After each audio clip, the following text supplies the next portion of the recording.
We are at Eindhoven University at the Flux building to visit Optica's corporate member CubIQ. The reason why we are here is because they have something very interesting to show, a CV-QKD demo. I'm here with Aaron Albores, the CEO of CubIQ. Aaron, thank you very much for having me here. Thank you, Jose. What's CubIQ? Well, CubIQ is a startup that spin off from the university 3 years ago.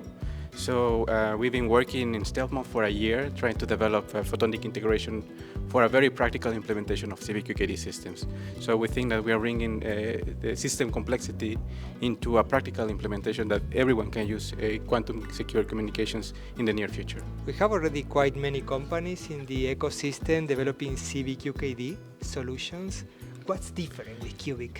So the main thing that we bring is a system implementation approach. So we work from the requirements that the system needs, and then we work through each of the main stakeholders' requirements. So, for example, one of the main things that we're really focusing is on trying to minimize the complexity on the signal processing that CV-QKD system needs from the receiver side first, and then now we're trying to work in the transmitter side, in which we have to minimize the amount of error correction that we need to be doing in these systems. So we are coming from not only from the top side, but also coming from the bottom side, that we go from system-level practical limitations to software-level improvements in the system performance, so we can improve the overall system in CV-QKD networks. So this comes from a group that has been leading for many years the integrated photonics part and the implementation in systems, also in coherent transceiver modules. How does all these pieces of the puzzle come together to build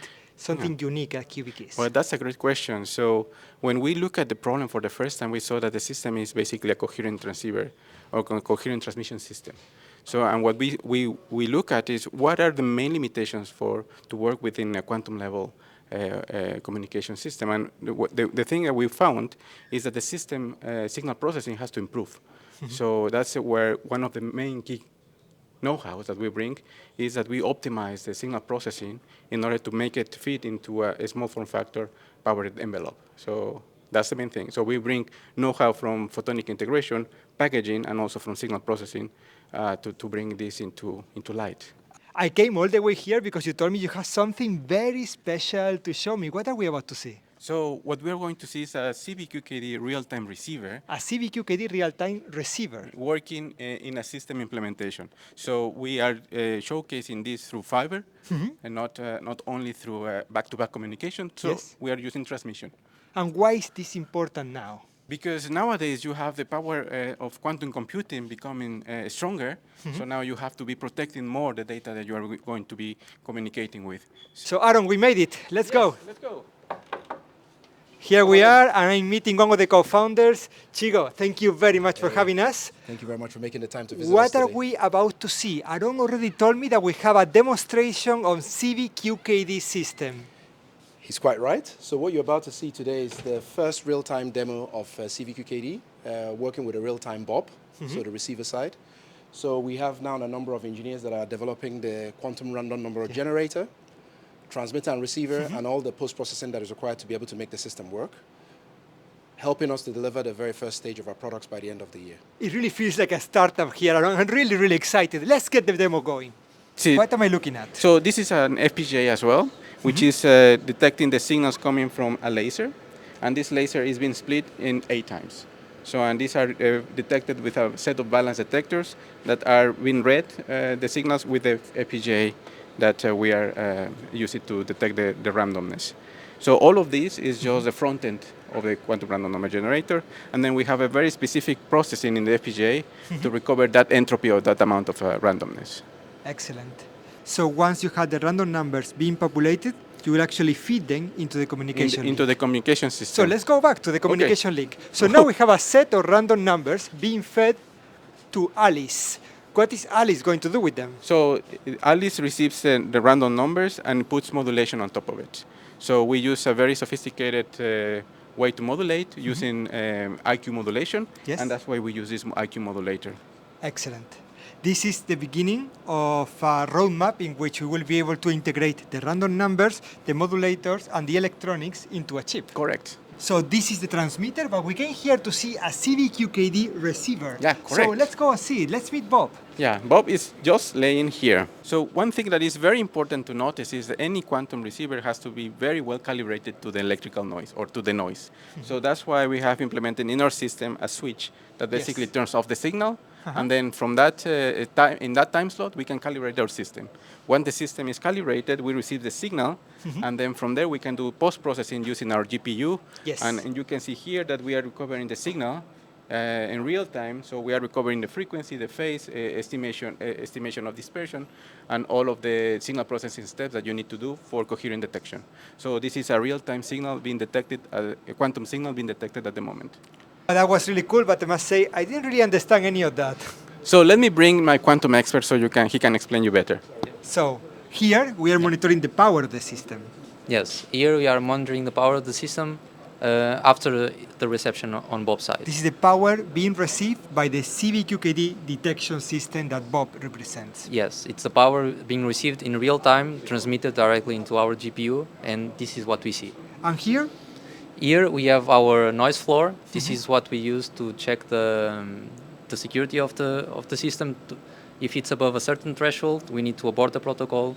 If it's good, then we can continue to the other post-processing analysis. by monitoring the noise constantly, you actually can know if the channel is being eavesdropped. Yes, exactly. And here we are monitoring the spectrum. This is the spectrum of what the receiver is getting. So in here we have our quantum signal, and on the other side we have our our pilot symbol for phase correction and frequency offsets.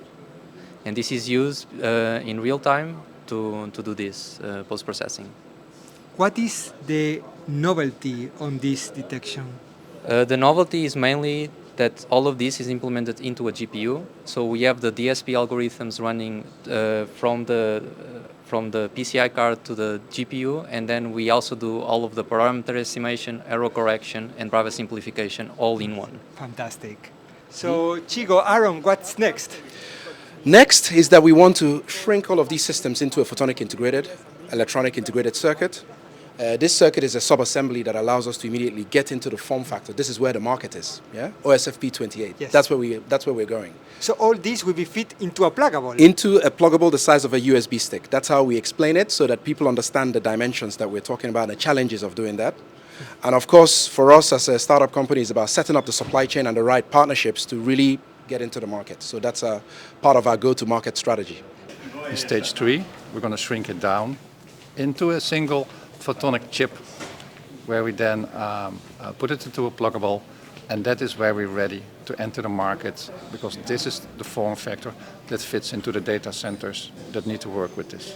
I just want to add something very important. So most of the development phases that we are doing, we are trying to create development ecosystem for quantum communications. So that's something that is missing right now, which are really the specifications that we need to be working, which are the interfaces that we need to be developing. So that's why we have broken down our development phases so we can understand better how to develop the product, taking into account the customer needs and how can we really make this happen, not only for one customer, but for many, many more. So that's basically the stage approach that we're following. So OFC this year is very, very important, because this is where we want to engage with potential supply chains, potential entities that we want to collaborate to be able to deliver our very first product. The aim is that for OFC of 2025, that we come with a system to OFC to demonstrate to our potential customers. So this OFC 2024 is very critical for us to be able to build that collaboration, to have the right partners, from investors to potential foundries and OSATs, that would really enable us to build the very first product. So this conference is going to be very, very, very important to set all of those connections together.